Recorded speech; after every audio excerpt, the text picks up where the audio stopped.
The smell of freshly cut grass still clung to my golf shoes as I stepped through the garage door that Saturday evening, earlier than anyone would have expected.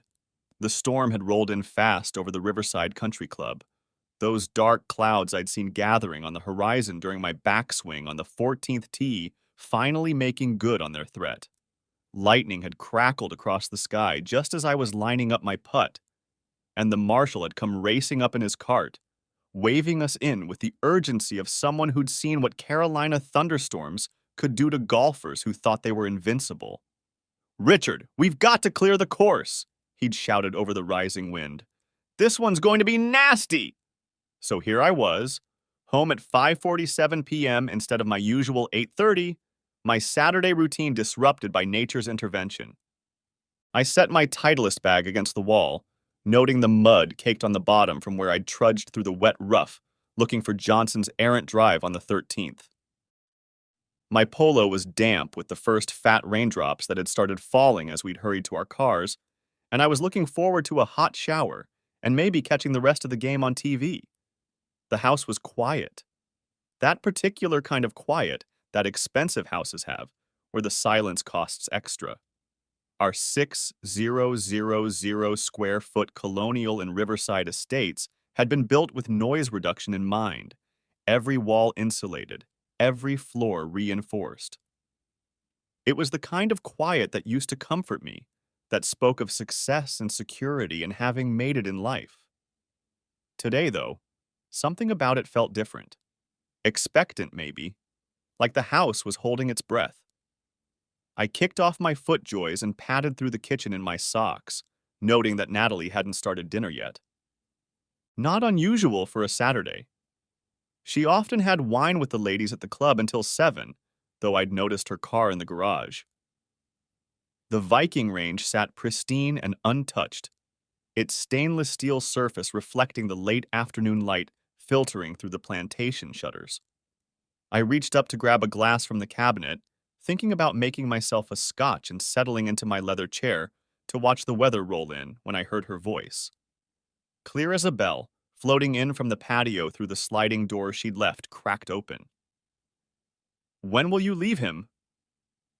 The male voice stopped me cold, my hand frozen on the cabinet handle, my heart suddenly hammering against my ribs like it was trying to escape.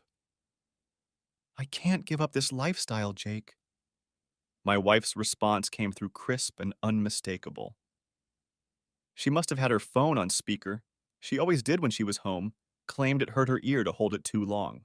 "You have to understand what I'd be walking away from. This house alone is worth $3 million. The cars, God, Jake, do you know what it costs to maintain a Range Rover and a Porsche? The club membership is $50,000 a year, not including the monthly dues." I stood there in my kitchen, still in my damp golf attire, feeling like someone had just knocked the wind out of me with a sledgehammer. 23 years of marriage. 23 years of building a life together, or so I'd thought. My legs felt weak, but some primitive instinct kept me frozen, silent, listening. "But baby, you said you loved me." Jake's voice came through, and I could hear the whine in it, the petulance of a man who wasn't getting his way fast enough. "I do love you," Natalie said, and I heard the clink of ice in a glass. She was drinking. Probably the Chablis she liked to have on the patio while watching the sunset. "But love doesn't pay for Botox, sweetheart. Love doesn't keep me in Pilates and spa treatments. Love doesn't buy the clothes that make you want to rip them off me." They both laughed at that, and the sound was like broken glass in my ears. "Just 2 more years," she continued, and I could hear the calculation in her voice, the same tone she used when reviewing our monthly expenses. 2 more years until Richard's company's stocks fully vest. We're talking about $40 million, Jake. $20 million for me after the divorce. Then we can be together properly. We can travel, buy that place in Cabo you're always talking about. We can have the life we deserve. My hand was shaking now, but somehow I had the presence of mind to pull out my phone. Some instinct, maybe from 30 years in the corporate world, dealing with hostile takeovers and backstabbing partners, told me to document everything. I opened the recording app and held it toward the door, making sure the microphone was pointed in the right direction. God, he's so boring, Natalie laughed, and the sound that used to warm my heart now turned it to ice. Do you know what it's like living with someone who thinks a wild Friday night is trying a different vintage of wine? Someone whose idea of spontaneity is playing the back nine first. Golf every Saturday like clockwork. Board meetings every Tuesday. Investor dinners every Thursday. The same restaurants, the same conversations, the same missionary position every other Sunday. I had to grip the counter to steady myself. Every word was being captured on my phone. Each syllable another nail in the coffin of our marriage. But I kept recording, even as my hands shook with a mixture of rage and devastation that threatened to bring me to my knees. You're terrible, Jake laughed. Poor guy probably thinks you're the perfect wife. Oh, I am, she said, and I could picture her smirk. I smile at his boring stories about server migrations and quarterly reports. I pretend to be interested when he explains his golf handicap for the 1,000th time. I play the devoted wife at every corporate function, laughing at his boss's terrible jokes and making small talk with the other wives about charity auctions and private schools. I've earned every penny I'm going to take from him. Sometimes I feel bad for him, Jake said, though he didn't sound particularly troubled. Don't, Natalie replied sharply. He's had 23 years of having a woman way out of his league on his arm. You've seen the pictures from when we met. I was stunning, and he was just another nerdy programmer with a startup. He should be grateful I stayed this long. The Aspen house alone makes it worth it. That's going to be mine after the divorce. It's in both our names, but I'll make sure I get it. We'll winter there together, baby. Just think about it. Making love in front of that massive fireplace, the snow falling outside. You really have it all figured out, Jake said admiringly. I've been planning this for 3 years, she admitted. Ever since I met you at that conference. Remember? You were presenting on market penetration strategies, and all I could think about was a different kind of penetration. They both laughed again, and I felt physically sick. Richard's too stupid to protect himself properly, she continued. He trusts me completely. The fool actually thinks I love him. He has no idea I've been documenting everything. Every time he raises his voice, every time he comes home late, every time he chooses golf over spending time with me. My lawyer says it'll establish a pattern of emotional neglect. I might even get more than half. What about a prenup? Jake asked. We have one, but it's got holes you could drive a truck through. He was so in love when we signed it, he gave me all kinds of outs. Infidelity only counts if he can prove it affected the marriage materially.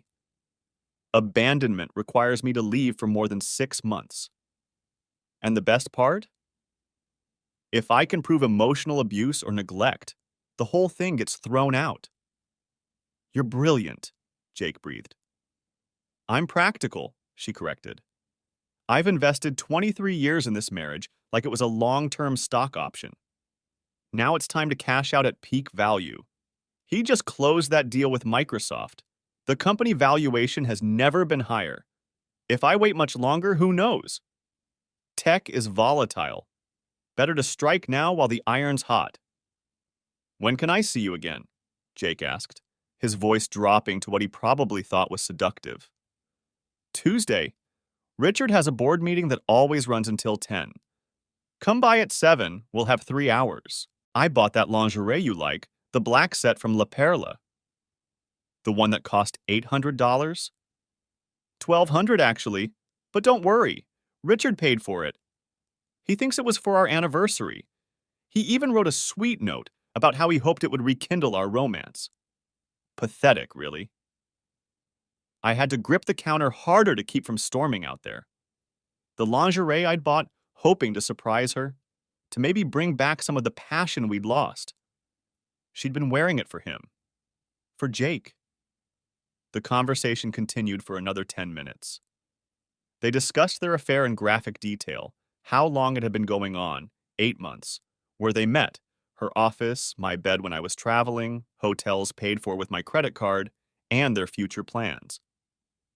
She outlined exactly how she planned to hide assets, manipulate the divorce proceedings, and claim emotional abuse to get a larger settlement. I've already started moving money, she said. Small amounts, nothing that would trigger attention. Cash back at the grocery store, returns for items I keep but get the cash for, selling jewelry he's given me, and keeping the money in a separate account he doesn't know about. I've probably got 30,000 squirreled away already. Smart, Jake said. What about when he finds out? He won't find out until I want him to, she said confidently. And by then, I'll have everything in place. The lawyer, the documentation, the money. He'll be so blindsided he won't know what hit him. He'll probably offer me anything just to make it go away quietly. His reputation means everything to him. He won't want a messy public divorce. That's when something inside me snapped. Not into rage, but into a cold, calculating clarity. I'd built a $40 million tech company from nothing. I'd negotiated with sharks in Silicon Valley and come out ahead. I'd survived the dot-com crash, the 2008 financial crisis, and countless attempts by competitors to destroy my business.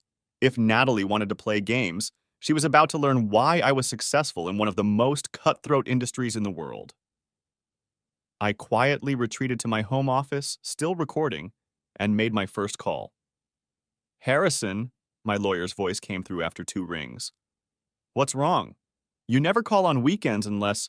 Harrison, I need you at my house in 1 hour, I said, my voice steady despite the tsunami of emotions underneath.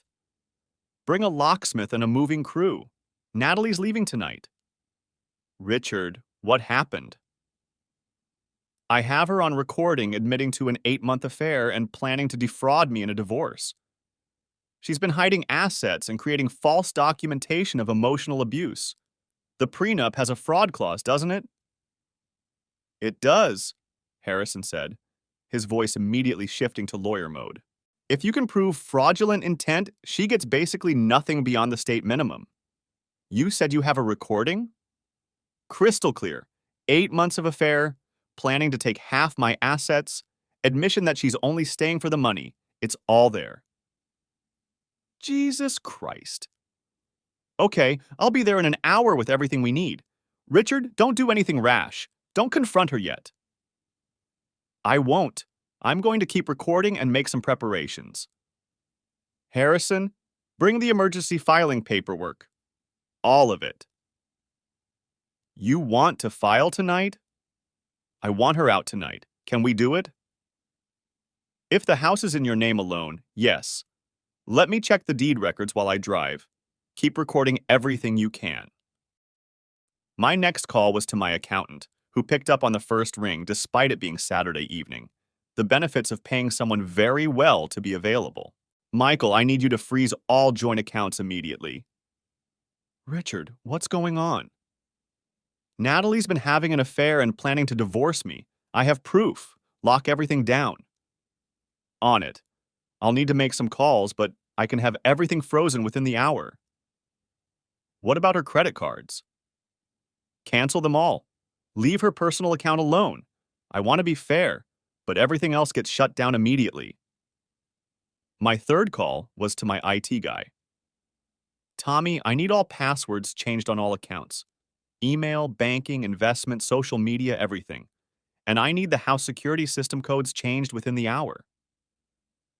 Boss, is everything okay? No, but it will be. Can you remote in and handle the digital stuff now? Give me 15 minutes.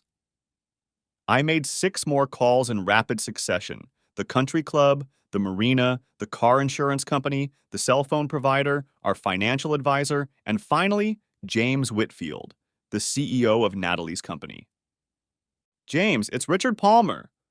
I'm sorry to call you on a Saturday, but I have a situation that affects your company. Richard? What's going on? I've just discovered that my wife is having an affair with one of your employees, Jake Morrison from marketing. They've been conducting this affair during business hours in her office, using company resources. I have recordings of them discussing it. There was a long pause. You have recordings? Crystal clear. They specifically mentioned meeting in her office, using company computers to communicate, and conducting their affair during work hours. I thought you should know about the liability issue. Send me the recording. If this is true, they're both gone Monday morning. I'll send it within the hour. I walked back to the kitchen and made myself that scotch I'd been planning on, Macallan 18, neat, a double. I sipped it slowly while listening to my wife continue her conversation with her lover. She had moved on to criticizing our intimate life in detail that made me grateful I was recording it, as it would make the divorce even cleaner. He's gained weight, she was saying. That little belly he's developed? It disgusts me. And the way he grunts when he finishes? Like a wounded bear. 2 minutes of fumbling, and then he rolls over and starts snoring. Thank God it's only twice a month now. Poor baby, Jake cooed. I can't wait to show you what real passion feels like again. Tuesday can't come fast enough, she sighed. I need you, Jake. I need to feel alive again. At exactly 6:15, I saved the recording, uploaded it to 3 different cloud services, emailed copies to Harrison and James Whitfield, and sent a backup to my brother in California. Then I straightened my shirt, put on my best poker face, and walked out onto the patio. The setting sun painted everything golden. The pool, the elaborate landscaping we'd spent $50,000 on last year, and my wife of 23 years. She was reclined on one of the teak loungers we'd bought in Bali on our 20th anniversary, her phone on the glass table beside her, a half-empty bottle of Chablis sweating in an ice bucket. She was still beautiful at 45, I had to admit. The Pilates and yoga and careful diet had kept her figure, and the subtle work she'd had done, the Botox, the fillers, the laser treatments I'd paid for, had held back time. Her blonde hair caught the light as she turned to look at me, her blue eyes widening in surprise. Hey, honey, I said cheerfully, as if my world hadn't just imploded. Home early from golf. Storm rolled in. Her face went through a spectacular range of emotions: surprise, fear, guilt, and then forced casualness. She fumbled with her phone, nearly dropping it as she took it off speaker. I heard Jake's voice squawk something before she managed to end the call. Hi, just talking to my sister, she said, her voice an octave too high, the whine making her words slightly slurred. Really? I tilted my head, letting confusion color my voice. That's weird. Could have sworn I heard Jake Morrison's voice. You know, the one from your marketing department you're always mentioning? The one who did that presentation last month that you said was so impressive. No, it was definitely Claire. I held up my phone and hit play. Her own voice filled the space between us. I can't give up this lifestyle, Jake. This house alone is worth $3 million. The cars, the club membership. The color drained from her face like water from a burst dam. She stood up so fast the lounger scraped against the stone patio, the phone falling from her hand onto the glass table with a clatter that seemed to echo in the sudden silence. Richard, I can explain. No need, I said, stopping the recording. You explained everything quite clearly. 23 years of marriage, and it all comes down to not wanting to give up the lifestyle. Tell me, Natalie, when you were documenting my emotional abuse, did you include the trip to Paris for your 40th? The surprise party I threw you with 100 guests? The diamond necklace I gave you for Christmas? Or were those inconvenient to your narrative? Richard, please, let's talk about this. Oh, we're going to talk about it, I said, pulling out my phone again. But first, let's discuss this lifestyle you can't give up. You know what? I think we should adjust it, immediately. I started making calls right in front of her, maintaining eye contact the entire time, watching her face crumble with each conversation. Yes, this is Richard Palmer. I need you to cancel my wife's American Express Black Card immediately. Authorization code 47 Beta 9. I watched her reach for her purse reflexively, her hands shaking. Yes, effective immediately. No, she is no longer authorized. Thank you. Richard, you can't do this. I held up a finger and dialed again. Tesla customer service? I need to remove a user from my vehicle app, Natalie Palmer. Yes, both the Model S and the Model X. No, she no longer has permission to access either vehicle. Her jaw dropped. Those are my cars. Actually, they're not. Both are in my name exclusively, remember? You didn't want the liability. You said it was smarter for insurance purposes. I dialed again. Security Innovations. This is Richard Palmer. I need all access codes changed for the Palmer residence immediately. Yes, someone will be there within the hour. By now, Natalie was pacing, her hands shaking, wine sloshing from the glass she'd grabbed. Richard, this is insane. We can work through this. Couples therapy. Couples therapy. I laughed, but there was no humor in it. Like the therapy you suggested last year that you then skipped to meet Jake. Oh yes, I'm putting the pieces together now. All those yoga classes, the book club meetings, the girls' nights. How many were real, Natalie? The doorbell rang before she could answer. Harrison had made excellent time. That would be my lawyer, I said, standing up. Along with some people who are going to help you transition to your new lifestyle. The one without my money making everything easier. Harrison Walsh was everything you'd want in a divorce attorney. 6'3", prematurely silver-haired at 50, with the kind of presence that made judges sit up straighter. He walked in with a locksmith, 2 movers from a company I recognized as specializing in quick extractions, and a process server. The look on Natalie's face when she saw the small army entering our home was almost worth the pain of betrayal. Mrs. Palmer, Harrison said formally, handing her a thick envelope. You're being served with separation papers, effective immediately. Due to documented financial fraud, specifically your recorded admission of staying in the marriage for monetary gain while conducting an extramarital affair, the prenuptial agreement's fraud clause is now active. What fraud? She sputtered, wine sloshing onto her white designer blouse.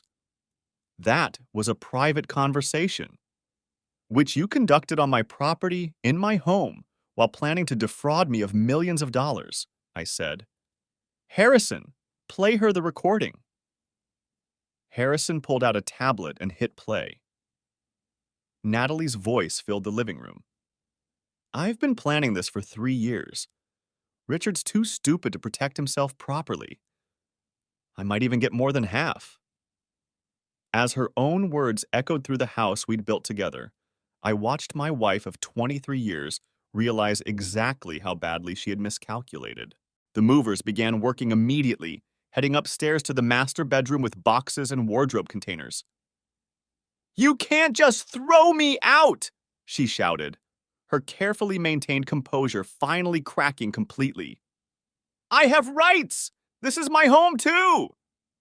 You absolutely do have rights, Harrison agreed smoothly. You have the right to contest this in court. But until then, Mr. Palmer is exercising his right to protect his assets from someone who has admitted to fraudulent intentions. The house is in his name exclusively. I verified the deed. You have 60 minutes to collect your personal belongings. 60 minutes? I've lived here for 15 years.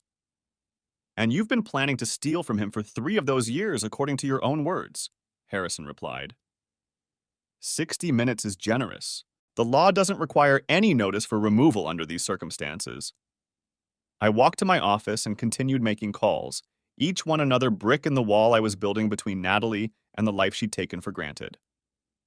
Good evening. This is Richard Palmer. I need to speak with the membership director. Yes, I'll hold.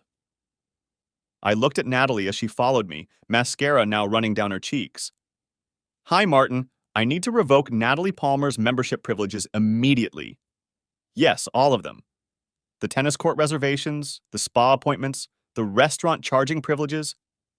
That's correct. Effective immediately. Richard, the Ladies' League finals are next week. Then you'll have to explain to the ladies why you can't participate, I said, already dialing the next number. Marina Yacht Club? This is Richard Palmer. I need to remove someone from my yacht access list.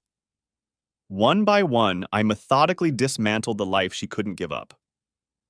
The personal trainer, the Pilates instructor, the hair salon where she had a standing appointment every Thursday, the dermatologist who did her Botox, the nail salon, the massage therapist.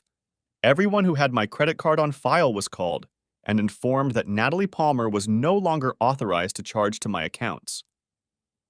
Your Honda Civic is in the garage, I said, not looking up from my phone as I texted our financial advisor to freeze the investment accounts.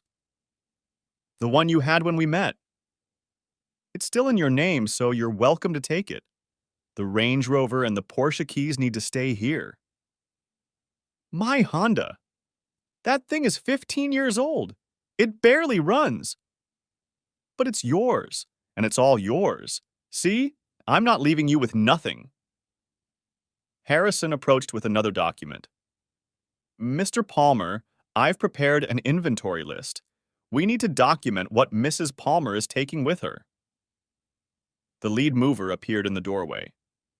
Mr. Palmer, we've packed all the clothing and personal items from the master bedroom and bathroom. What about the jewelry? Check the receipts in my safe, I said. Anything I purchase stays. Anything she bought herself or received from elsewhere, she can take. Natalie's face went even paler, if that was possible. The vast majority of her jewelry collection, the diamond tennis bracelet, the pearl necklace, the various rings and earrings, had all been gifts from me. The art, the mover asked. All purchased by me before marriage or with my separate funds. It stays. The books? She can take any she can prove she purchased herself. Richard, this is ridiculous, Natalie screamed. You're being petty and vindictive. I'm being practical, I corrected. Just like you were being practical when you planned to take half my assets while sleeping with another man in our bed. Oh, did you think I wouldn't figure that out? The credit card charges at the Sheraton every Tuesday when I had board meetings? You were meeting him there. But twice last month, those charges were on days I was traveling. Which means you brought him here, didn't you? Her silence was all the confirmation I needed. In our bed, Natalie. The bed where we conceived the child we lost. The bed where you held me while I cried about my father's death. You brought another man into that sacred space. We never had the child, she said coldly. Thank God. Can you imagine being tied to you forever? The temperature in the room seemed to drop 10 degrees. Even Harrison looked shocked. What did you just say? I asked quietly. You heard me. The miscarriage was the best thing that ever happened to me. I didn't want to be trapped with a child. It would have made leaving so much harder. I stood there for a moment, absorbing this final blow. Then I pulled out my phone and sent a group text to our entire social circle. All the couples we had dinner with, all the people from the country club, everyone who should know the truth. Friends, I wanted you to hear this from me first. Natalie and I are separating effective immediately. I discovered today that she has been having an affair with a coworker named Jake Morrison for the past 8 months and has been planning to divorce me after my company stocks vest, stating specifically that she can't give up this lifestyle and that my money makes everything easier. She has also admitted that she was relieved when we lost our baby because it would have made leaving me harder. I have recordings of these conversations if anyone doubts this. I apologize for any awkwardness this may cause at future social gatherings. Then I attached a portion of the audio, just enough to prove I wasn't lying, including her comments about the miscarriage. You son of a... Natalie lunged at me, but Harrison stepped between us. Mrs. Palmer, I would advise against any physical altercations. That would only make your situation worse. My phone exploded within seconds. The texts of shock, support, and disgust came flooding in. Several people mentioned they had suspected something. Others shared that Natalie had been asking subtle questions about divorce lawyers and asset protection. Our friend Margaret's text was particularly telling. She asked me last month how much I got in my divorce. I thought it was odd. Now I understand. But the masterstroke came when I sent an email to James Whitfield with the full recording attached. By 7:30, Natalie's belongings were packed into boxes and loaded into her old Honda Civic. She stood in the driveway, looking small and lost, next to the car that now contained her entire life. The Honda looked pathetic, parked next to my Porsche and Range Rover, its paint faded and rust showing around the wheel wells. 23 years, Richard, she said quietly, her voice hoarse from crying and screaming. Doesn't that mean anything to you? It meant everything to me, I replied. But apparently it meant nothing to you except a lifestyle and a meal ticket. So now you get to experience life without my money making everything easier. Enjoy your new reality with Jake. Where am I supposed to go? Jake has an apartment, doesn't he? In that complex on the south side? Or there's your sister Claire. The one you were definitely talking to earlier. I'm sure she'll be sympathetic when you explain how your plan to rob your husband blind didn't quite work out. I need money for a hotel. You have your personal account. The one with about $3,000 last I checked. That should cover a few nights somewhere. Maybe not the Four Seasons, but I'm sure there's a Motel 6 that will take cash. $3,000? Richard, that's nothing. How am I supposed to live? The same way you lived before you met me. The same way Jake lives. The same way normal people live who don't marry someone for their money. She tried one more time, tears streaming down her face. Richard, I'm sorry. I made a mistake. We can work through this. The mistake was mine, I said. I mistook a gold digger for a wife. Now get off my property before I call the police and have you removed for trespassing. As she drove away in her sputtering Honda, I noticed several neighbors watching from their windows. Mrs. Davis from across the street was actually on her lawn with her phone, recording the whole scene. By tomorrow, everyone in Riverside Estates would know what had happened. Harrison put his hand on my shoulder. You okay? I will be, I said. What happens now? Now we file the paperwork. With that recording and the fraud clause, she'll get the state minimum, basically nothing after 23 years. She can contest it, but no judge is going to side with someone who admitted on tape to marriage fraud. What about Jake Morrison? That's Whitfield's problem now, but I'd bet money they're both unemployed by Monday morning. Harrison was right. James Whitfield called me at 9 a.m. Monday to inform me that both Natalie and Jake Morrison had been terminated for violation of company policy regarding inappropriate workplace relationships and misuse of company resources. There's more, James said. Jake Morrison is married, has been for 6 years, 2 kids. I nearly spit out my coffee. What? Yeah. His wife called here looking for him this morning. Apparently he never came home Saturday night. I gave her your number. Hope that's okay. Of course. The call came an hour later. Mr. Palmer, this is Sandra Morrison, Jake's wife. Mrs. Morrison, I'm sorry you're dealing with this. Is it true? About Jake and your wife? I'm afraid so. I have recordings if you need them for your divorce. There was a long pause. This isn't the first time. There was another woman 2 years ago. I took him back for the kids. But this time I'm done. Send me everything you have. The irony was delicious. Jake, the man for whom Natalie couldn't give up the lifestyle, was a serial cheater who had now lost his job and his family. I wondered if Natalie knew about his history. I wondered if she cared. By Wednesday, Natalie's situation had become desperate. Her sister, after hearing the recording, had asked her to leave after just one night. I can't have someone who would do that around my children, Claire had told her, according to a mutual friend who'd heard the story. If she could plan something that cold-blooded against her husband, what else is she capable of? Jake Morrison had disappeared completely. His wife had thrown him out, and he'd fled to his mother's house in another state, abandoning Natalie entirely. Without a job or a reference, Natalie couldn't even get interviews.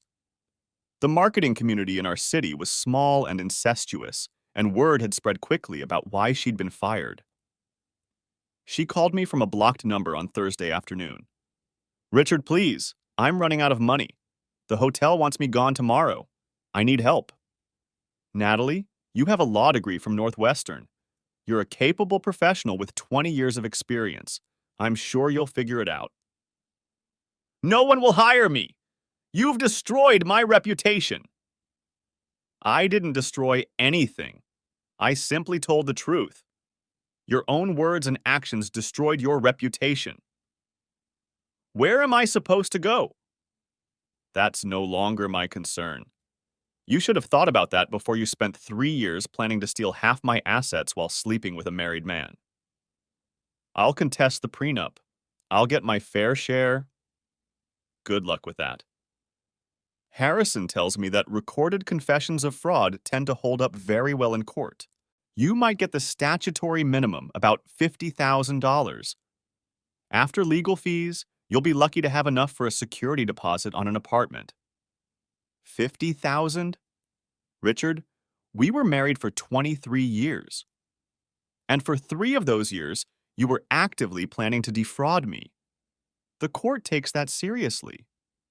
Maybe you should have actually read the prenup you signed instead of just focusing on what you'd get when you left. There was silence on the line for a long moment. "I loved you once," she said quietly. "No," I replied. "You loved what I could give you. You loved the reflection of yourself in my success. You loved the status, the comfort, the ease. But you never loved me. If you had, you wouldn't have been capable of what you did." "That's not true. Natalie, you brought another man into our bed.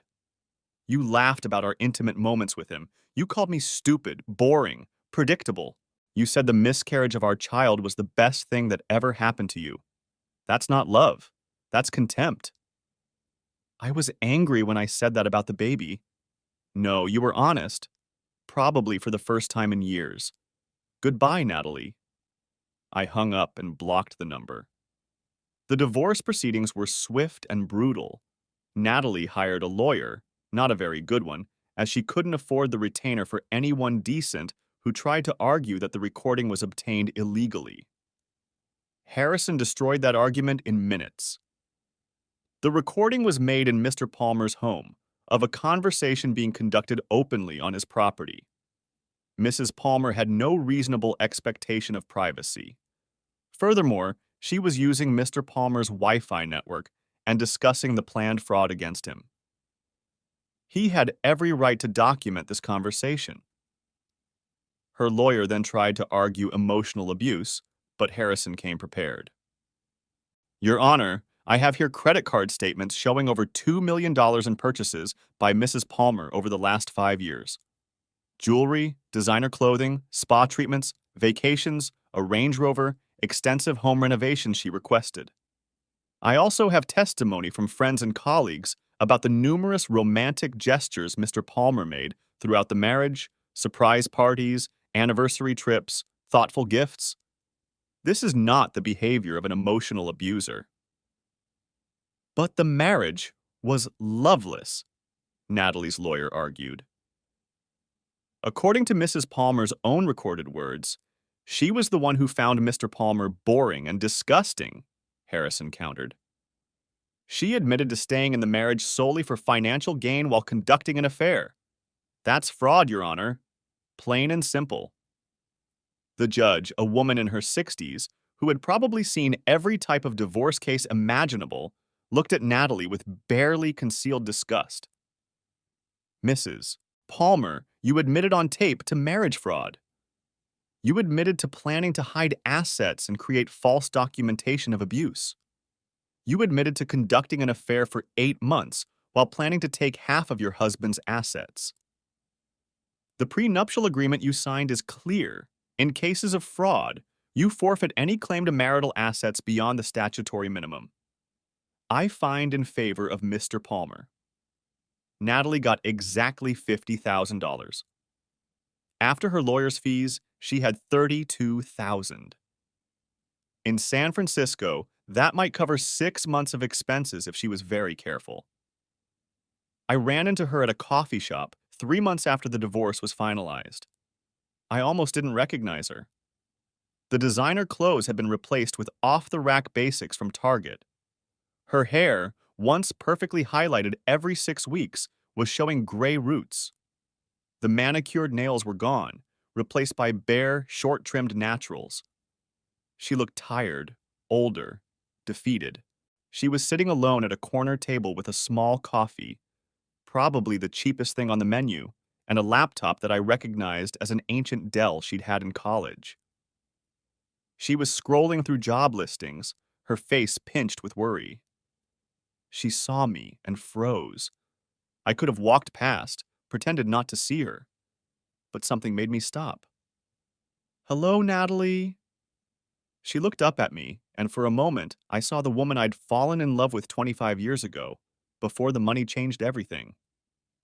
"Richard, you look, well." "I am well. You?" She gave a bitter laugh. "Surviving. Working temp jobs when I can get them. Living in a studio apartment in East Side. Taking the bus because the Honda finally died and I can't afford to fix it." "Where's Jake?" "Back with his wife, last I heard. She took him back for the kids' sake. Apparently, I wasn't his first affair, just the most recent. He never loved me, Richard. He loved the idea of me, the successful executive with the rich husband. When that went away, so did he." I felt a twinge of something, not quite sympathy, but perhaps pity. "I'm sorry it worked out this way." She looked up at me then, and I saw tears in her eyes. "I'm sorry too. For what it's worth, I did love you. Once. In the beginning, before the money, before I got used to the lifestyle. Remember our first apartment? That tiny place above the Chinese restaurant?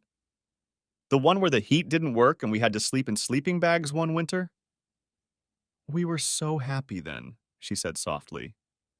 "We'd stay up all night talking about your dreams for the company, my plans for my career. We'd eat ramen and drink cheap wine and think we were living like kings." "We were," I said. "We just didn't know it." "When did it change?" she asked. "When did I become this person who valued things more than people?" "I don't know. Maybe when the first million came in. Maybe when we moved to Riverside Estates. Maybe when you started comparing our life to others at the club. Or maybe you were always this person, and the money just revealed it." "That's harsh." "That's honest. Something you might want to try." She winced. "I deserve that." "Natalie, can I ask you something? If I had lost everything, if the company had failed, if we'd ended up back in that apartment above the Chinese restaurant, would you have stayed?" She was quiet for a long moment, then shook her head. "No. And that's how I know I never really loved you the way you deserved. Real love stays through the failures, not just the successes." "At least you can admit it now. Lot of good it does me." She gestured at her laptop. 52 job rejections so far. Turns out being fired for having an affair with a coworker and planning to defraud your husband doesn't look great on a resume. Have you thought about leaving the city? Starting fresh somewhere? With what money? I've got maybe $2,000 to my name. That won't even cover a moving truck. I reached into my wallet and pulled out a business card. "Call this number. It's a headhunter in Chicago. He owes me a favor. He doesn't know anything about what happened between us. You'll get a fresh start." She took the card with shaking hands. Why would you help me? Because holding on to anger is like drinking poison and expecting the other person to die. I've moved on, Natalie. I'm happy. I'm dating someone wonderful who loves me for who I am, not what I have. Helping you doesn't cost me anything emotionally anymore. It's just practical. She laughed, but it was sad. Practical? That used to be my word. Use the opportunity well. Don't repeat the same mistakes. Richard, thank you. I nodded and started to leave, then turned back. Natalie, the child we lost, I mourned that baby for years. To hear you say it was a blessing. I know, she whispered. It was the cruelest thing I've ever said. And it wasn't even true. I mourn too. I wanted to hurt you the way you were hurting me. Well, you succeeded. I'm sorry for all of it, but especially for that. I left her there with her cold coffee and her laptop, hunting for a job that would give her a second chance. I heard later that she'd taken the opportunity in Chicago, had gotten a decent job at a small marketing firm. She was rebuilding, slowly, carefully, without the safety net of someone else's success. A year after the divorce, I married Rachel. She was everything Natalie wasn't: genuine, independent, unimpressed by wealth. She was a pediatric surgeon who made her own excellent living and insisted on keeping our finances separate. I don't want your money, Richard, she said when I proposed. I want your time, your attention, your love. I want to build something together, not take something from you. The wedding was small, intimate, just family and close friends. No country club reception, no 500-person guest list, no society page coverage. Just two people promising to love each other without conditions or calculations. Harrison was my best man. During his toast, he said something that stuck with me. Richard learned the hard way that there are two types of people in this world: those who love you for who you are, and those who love you for what you can give them. The trick is learning to tell the difference before you give them everything. Rachel and I built a different kind of life together. Yes, we lived in a nice house, drove nice cars, belonged to the country club. But these were accessories to our life, not the foundation of it. She kept working despite not needing to because she loved her job. I scaled back my hours to spend more time with her because I'd learned that success without someone genuine to share it with was just emptiness with a high price tag. We had 2 children, twins, a boy and a girl. When they were old enough to understand, I told them about my first marriage. Not to poison them against someone they'd never met, but to teach them about values, about character, about the difference between loving someone and loving what they represent. Dad, my daughter asked when she was 16, how do you know if someone really loves you? They love you when you have nothing to offer but yourself, I said. They stay when things get hard. They build you up instead of tearing you down. They make you want to be better, not because they demand it, but because they deserve it. Is that how Mom loves you? That's exactly how Mom loves me, and how I love her. My son, more practical like me, asked, what happened to Natalie, your first wife?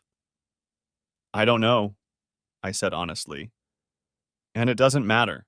She chose her path, and I chose mine. The only thing that matters is learning from the past and making better choices in the future. Rachel joined us then, putting her arms around our children. The most important thing, she added, is to be someone worthy of real love. Don't pretend to be something you're not to attract someone. Be genuine, and you'll attract someone genuine. 5 years after the divorce, I received a letter from Natalie. It was handwritten on plain paper, postmarked from Chicago. Richard, it read, I know I have no right to contact you, but I wanted you to know that I understand now. I understand what I threw away. It wasn't the money or the lifestyle. It was a man who loved me enough to share everything he had with me. I was so blinded by material things that I couldn't see the real treasure was the person providing them. I'm doing better now. I have a small apartment, a decent job, and I'm in therapy to understand why I became the person I became. I'm dating someone, a teacher who makes very little money but treats me with kindness and respect. He doesn't know about you, about the money, about what I did. He just knows me as Natalie, the middle-aged marketing manager trying to rebuild her life. I don't expect forgiveness or a response. I just wanted you to know that I finally understand what I lost. It wasn't a lifestyle. It was a life with you. I hope you found the happiness you deserve. I read the letter twice, then showed it to Rachel. How do you feel about this? She asked. I feel closure, I guess. She learned the lesson even if it came too late. Do you want to respond? No. There's nothing to say. That chapter is closed. Rachel kissed me. Good, because I have news. We're pregnant again. The joy of that moment, real, uncomplicated, pure joy, was worth more than all the money in my accounts. It was the kind of joy Natalie and I had never really shared, because our relationship had been built on a foundation of sand, not stone. As I write this now, 10 years after that fateful Saturday when I came home from golf early, I can say with certainty that Natalie's betrayal was the best thing that ever happened to me. Not because I enjoyed her downfall or took pleasure in revenge, but because it freed me from a lie I'd been living for 23 years. I had been married to someone who saw me as a means to an end, not a partner in life.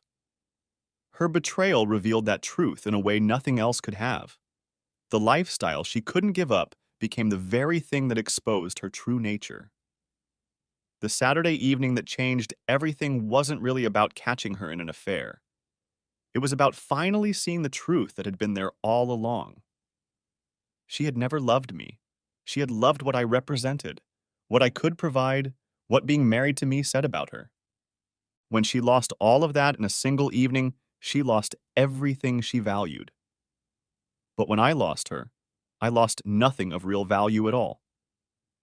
I lost an illusion, a performance, a carefully crafted lie. In exchange, I gained truth, authenticity, and eventually, real love. The lifestyle she couldn't give up? It's still here, but it means something different now. It's not about the cars or the houses or the club memberships. It's about the life Rachel and I have built together. The Saturday morning pancakes with kids who don't care about my portfolio. The date nights with a woman who finds my dad jokes funnier than my bank statements. The friendships based on shared values rather than shared tax brackets. It's a lifestyle built on love, not calculation. On trust, not documentation. On partnership, not transaction.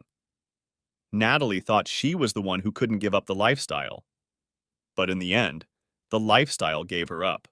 It recognized her as a fraud, an imposter, someone who hadn't earned it and didn't deserve it. And it expelled her as efficiently as an immune system expelling a virus. The last time Harrison and I played golf, he mentioned that he'd heard Natalie had gotten married again to the teacher she'd mentioned in her letter. Good for her, I said, and meant it. Everyone deserves a second chance at happiness. Even after what she did to you? Especially after what she did. She's living with the consequences every day. She went from a $3 million house to a one-bedroom apartment. From a Range Rover to public transportation. From designer clothes to discount stores. But more than that, she has to live with the knowledge of what she threw away for an illusion. That's punishment enough. You're more forgiving than I would be. It's not about forgiveness. It's about indifference. The opposite of love isn't hate, it's indifference. And I'm completely indifferent to Natalie now. She's just someone I used to know, a cautionary tale, a reminder of what happens when you value things over people. We played the rest of the round in comfortable silence, and I thought about how different my life had become. The country club was the same. The golf course was the same. but I was fundamentally changed. I no longer played golf to network or maintain appearances. I played because I enjoyed it, because I liked spending time with friends, because the rhythm of the game gave me peace. That evening, I came home to find Rachel and the kids in the kitchen, making homemade pizza and laughing at something on YouTube. The house was a mess, flour everywhere, sauce splattered on the counter, cheese on the floor where the twins had had a food fight. Natalie would have been horrified. She would have worried about the marble countertops, the hardwood floors, what the housekeeper would think. Rachel just laughed and threw a handful of flour at me when I walked in. "We're making dinner," she announced. "It's a disaster, but it's our disaster." As I joined my family in their messy, chaotic, joyful dinner preparation, I realized this was what I'd been missing all those years with Natalie. Not the perfection, but the imperfection. Not the performance, but the authenticity. Not the lifestyle, but the life. The lifestyle Natalie couldn't give up had been a prison for both of us. Now, we were both free. She to build something real with someone who didn't have money, and me to share my success with people who would love me without it. That Saturday evening when I came home early from golf, I thought my world was ending. In reality, it was just beginning. The storm that had driven me off the golf course had been a blessing in disguise, nature's way of putting me exactly where I needed to be at exactly the right moment. If I had played all 18 holes, if I had come home at my usual time, Natalie might have succeeded in her plan. She might have blindsided me with divorce papers after the stocks vested. She might have taken half of everything I'd built. She might have continued living the lifestyle she couldn't give up, funded by my success and supplemented by her affair. Instead, that storm gave me the gift of truth. And truth, as painful as it was in the moment, set me free. I still play golf every Saturday, weather permitting. I'm still predictable, still boring by Natalie's standards. But now I'm predictably happy, consistently content, reliably in love with someone who loves me back. The lifestyle? It's just background noise now, the setting for a life that would be just as meaningful without it. Because Rachel taught me something Natalie never understood. The best things in life aren't things at all. They're the people who stay when the storm comes, who help you clean up the mess, who love you not for what you have, but for who you are. That's the real lifestyle worth protecting. Everything else is just stuff.